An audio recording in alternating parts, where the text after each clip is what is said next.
Hey guys, just a quick video today. Now I've only ever done one other video about the Idaho 4 victims. And this video technically is not going to be about the victims, but the surviving roommates. And I would like to put out there that anything I say is alleged, it's speculation, it's my thoughts, my theories, and nothing is fact, okay?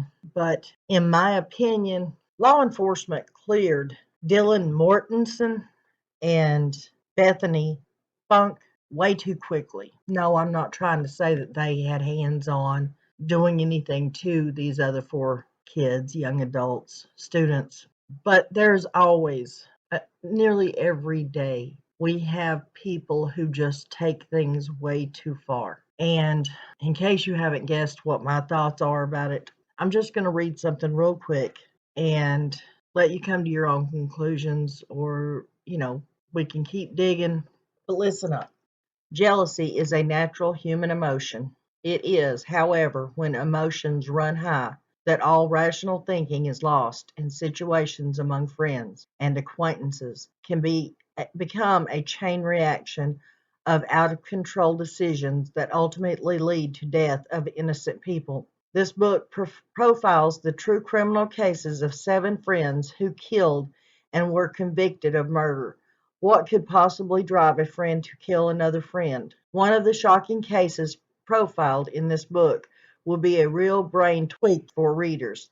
The story of a Facebook dare magnifies the impact social media has had on society, and especially young teens. Friends who kill friends. The stories of 7 friends convicted of murder over jealousy, love, sex, dares, in the 3rd thrilling book in John Summit's True Crime Stories. And all I'm saying about that, guys, and that sounds really good, and y'all should go check out that book, John Summit's 3rd book in his True Crime Stories. I'm just saying that these things can get out of hand. Dares, curiosity. There are hundreds and hundreds of stories where things have gotten out of hand, where friends have just gone too far. Games, dares, jealousy, love triangles. Maybe people just wanted to see what it was like.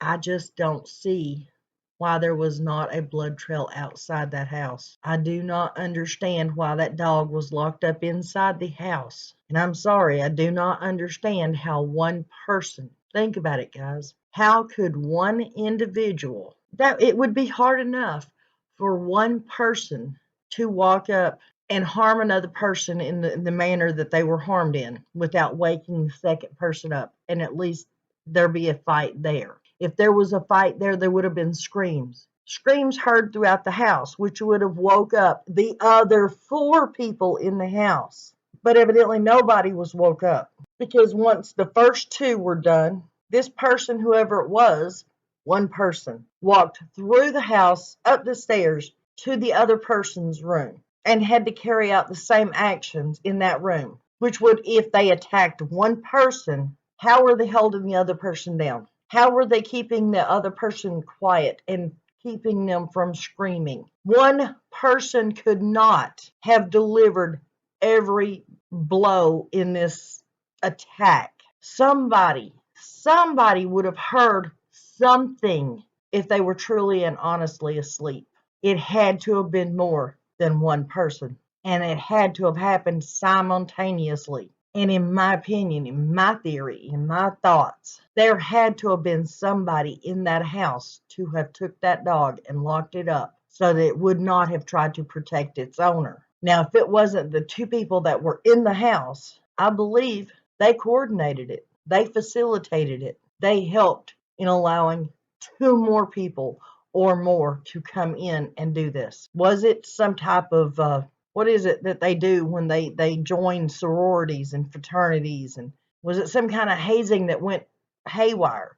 Was it some kind of secret club that this had to be done? Maybe I go too dark. Maybe I think way too much. Maybe I jump on the obvious. But when you have 4 people who are unalived in a house, and 2 more who survive and supposedly slept through it, How can law enforcement just skip over those two and say they're innocent and then there be no evidence of anything else? How can that be? There's no evidence, guys. And they're looking for another red truck.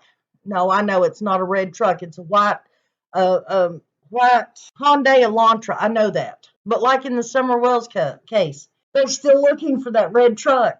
They still have no evidence. Well, in Idaho 4, now they're looking for a white car with no evidence. And they just skipped right over the people that were there with the people that were harmed, the people that are no longer here that can tell us anything. Law enforcement skipped right over them. Oh, we checked them. They're innocent. They didn't have anything to do with it. It seems like everybody they've run into so far has not had anything to do with this. I'm not buying it. Maybe I'm wrong, but I'm not buying it. How about you guys? Let me know what you think.